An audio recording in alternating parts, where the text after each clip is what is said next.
Yearly exam 2021 class 12th subject general English. General English का आपको paper बताया जाएगा जो कि 100 मार्क्स का है। आपका टाइम 3 घंटे दिया गया है, जो कि अभी आपका अर्धवार्षिक पेपर होने वाला है, तो वही पेपर है। आप इस पेपर को जल्दी से जल्दी पूरा याद कर लीजिए, सॉल्व कर लीजिए, क्योंकि आपका यही पेपर आने वाला है और इसी में से सभी क्वेश्चन आने वाले हैं। यही पेपर आपका सेम टू सेम परीक्षा में देखने को मिलेगा, तो इसको आपको पूरा याद करना है। तो स्क्रीनशॉट लेते जाइए। चलिए स्टार्ट करते हैं। तो देखिए आपका ये हाफ ईयरली एग्जाम पेपर है क्लास 12th वालों का और सब्जेक्ट आपका जनरल इंग्लिश है। ध्यान रखना है जनरल इंग्लिश है, ठीक है।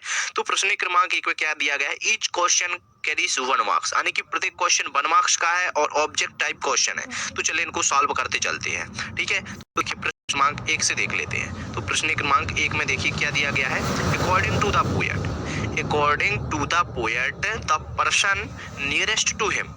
अरे अकॉर्डिंग अरे पोएट के अनुसार सबसे नजदीक पर्सन कौन होता है। तो देखिए मेंबर्स ऑफ हिज फैमिली, अपने फैमिली के मेंबर होते हैं, कोवर्कर्स होते हैं, फ्रेंड होते हैं, ऑल ऑफ देम होते हैं। तो देखिए भाई यहाँ पर आप नजदीक होते हैं members of the his family के मेंबर होते हैं, ठीक है, कोवर्कर्स भी होते हैं, फ्रेंड्स भी होते हैं। तो ऑल ऑफ देम भी इसका आंसर हो सकता है, लेकिन इसका परफेक्ट आंसर तो यार मेंबर्स ऑफ हिज फैमिली होना चाहिए।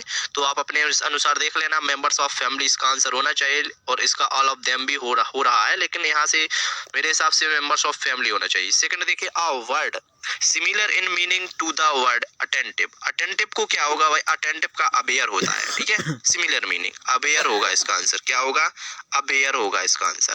थर्ड देखिए, the word opposite in meaning of the farthest. Farthest को क्या होगा, तो नियरेस्ट होगा इसका, फर्स्ट वाला इसका आंसर हो जाएगा नियरेस्ट, ठीक है। इसके बाद आगे देखिए, स्क्रीनशॉट लेते जाना ध्यान से। इसके बाद फोर्थ क्वेश्चन क्या है, देखिए यहाँ पर a word similar in meaning to a low quality voice, यानी कि बहुत स्लो वॉइस। तो यहाँ पर क्या होगा, PLEASE और होना चाहिए यहाँ पर प्लीज, यानी कि होता है शांति। पूरी स्पेलिंग यहाँ पर फुल स्पेलिंग नहीं लिखी है, थोड़ा सा मिसप्रिंट की वजह से PLEA बस लिखा है, तो आपको ध्यान रखना है SE और यहाँ पर होना चाहिए, तो प्लीज होगा इसका परफेक्ट आंसर, ठीक है। इसके बाद फिफ्थ देख लीजिए, a word similar in meaning to the word here. तो हियर का क्या होना चाहिए, हियर का होगा लिसन, ठीक है। सेकंड नंबर का ऑप्शन परफेक्ट होगा।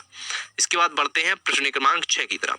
तो प्रश्न क्रमांक 6 में दिया गया है the opposite word of the near. तो नियर का क्या होगा अपोजिट वर्ड, तो इसका फार होगा, ठीक है, फार होगा, यानी कि फर्स्ट वाला आंसर इसका परफेक्ट आंसर हो जाएगा। इसके बाद देखिए प्रश्न क्रमांक 7, the poet has not mentioned people as far from his. तो यहाँ पर इसका क्या आंसर होना चाहिए, इसका होगा फॉरगॉटन, ठीक है। इसके बाद आगे देखिए, तो इसके बाद दिया गया है mini sat in her wheel chair. तो इन द बालकनी हो जाएगा, क्योंकि मिनी बालकनी में बैठी हुई थी।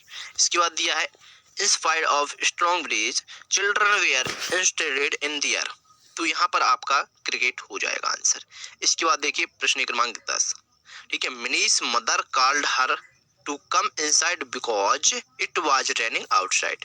इट वाज रेनिंग आउटसाइड, ठीक है। इसके बाद देखिए 11, Mini was a spastic is a person who has no control over his legs, ठीक है। इसके बाद देखिए प्रश्न क्रमांक 12 देख लीजिए, यहाँ पर दिया गया है Mini had no friend because, Mini के पास कोई भी मित्र नहीं था, क्योंकि यहाँ पर इसका आंसर होगा children were busy with their games, क्योंकि बच्चे अपने गेम में बिजी और स्कूल में बिजी रहते थे। तो आपका फर्स्ट आंसर हो जाएगा, ठीक है। इसके बाद देख लीजिए 13वां, Mini's favourite pastime was. तो इसका आंसर हो जाएगा आपका सेकंड नंबर का, to watch the children at their play. इसके बाद देखिए who fed the duck with an ink flour. तो मिनीज मदर इसका आंसर हो जाएगा, ठीक है। इसके बाद बढ़ते हैं प्रश्न क्रमांक 15 की तरफ। तो प्रश्न क्रमांक 15 में देखिए क्या दिया गया है, the author advise his son to learn never to Khalistan prejudge against. तो इसका आंसर क्या होगा, कंसेप्ट, सेकंड नंबर का इसका आंसर हो जाएगा, ठीक है। इसके बाद देखिए the author wants his son never to खालिस्तान एनीवन एट ऑल। तो इसका आंसर होगा डिस्पाइस, सेकंड नंबर का आंसर इसका सही हो जाएगा। इसके बाद प्रश्न क्रमांक 18 देख लीजिए। तो प्रश्न क्रमांक 18 में देखिए, 18 में थोड़ा सा डाउट है, तो आप पढ़ लेना, ध्यान से पढ़ लेना इसका आंसर क्या होना चाहिए, ठीक है। और 19 में देखिए यहाँ पर क्या होगा, true is the only true morality और ट्रू विजडम। तो इसका आंसर होगा इक्वलिटी, इक्वलिटी इसका परफेक्ट आंसर होगा। A golden rule as mentioned in the lesson as. तो यहाँ पर डू हार्ड वर्क होना चाहिए, ठीक है, आप देख लेना, थोड़ी इसमें भी डाउट थोड़ा सा है।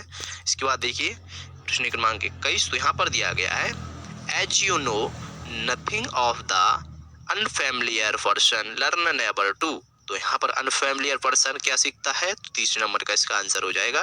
22वां देखिए, be should never despise anyone for his, poverty इसका आंसर हो जाएगा। ठीक है, इसके बाद पढ़ते हैं प्रश्न क्रमांक 23 की तरफ। तो प्रश्न क्रमांक 23 में क्या दिया गया है, देखिए यहाँ पर in the first stanza of wonderful world the poet describe the words. तो यहाँ पर ब्यूटी हो जाएगा इसका perfect answer.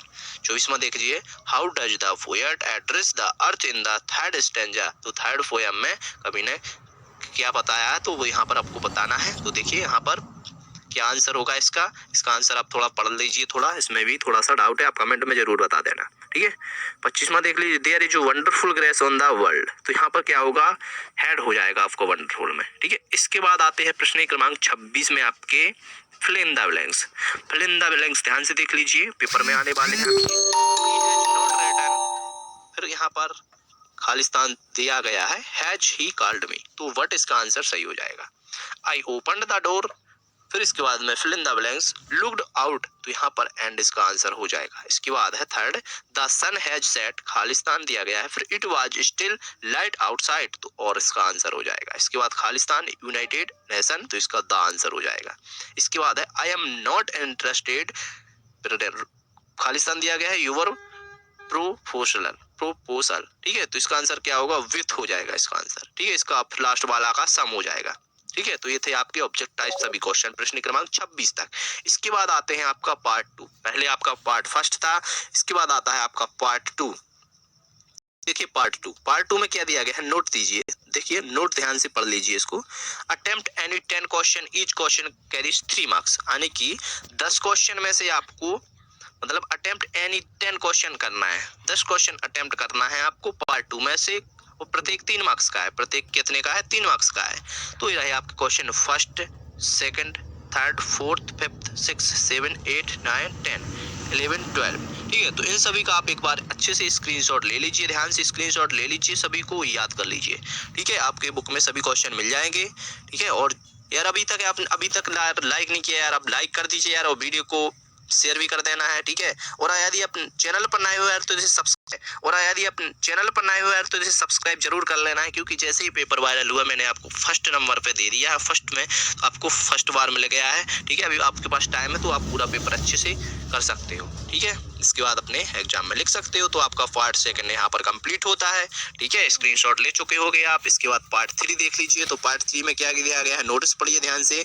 Attempt any 10 question, each question carries 4 marks. ठीक है, तो अटेम्प्ट एनी 10 क्वेश्चन और प्रत्येक 4 मार्क्स का है। तो देख लीजिए रहे आपके क्वेश्चन, आप स्क्रीनशॉट ले सकते हैं। ठीक है, स्क्रीनशॉट ले लीजिए। ठीक है, इसके बाद में यहाँ पर देख लीजिए रहे आपके और क्वेश्चन, नेक्स्ट क्वेश्चन है जो, तो यहाँ पर भी आप स्क्रीनशॉट ले सकते हैं। ठीक है, इसके बाद आगे देख लीजिए। तो यहाँ पर क्या दिया गया है, देख लीजिए आगे, ये रहे आपके क्वेश्चन, इनका भी आप साथ में स्क्रीनशॉट लेते जाइएगा। ठीक है, प्रश्न क्रमांक 8 देख लीजिए, एनी 10 करना है आपको। तो इस प्रकार आपके सभी क्वेश्चन मैंने बता दिए। तो आई होप आप लोग चैनल को सब्सक्राइब भी कर लेंगे, साथ में यार बेल आइकन जरूर प्रेस कर लेना है, और अपने दोस्तों में यार इसे शेयर कर देना है। ठीक है, क्योंकि ये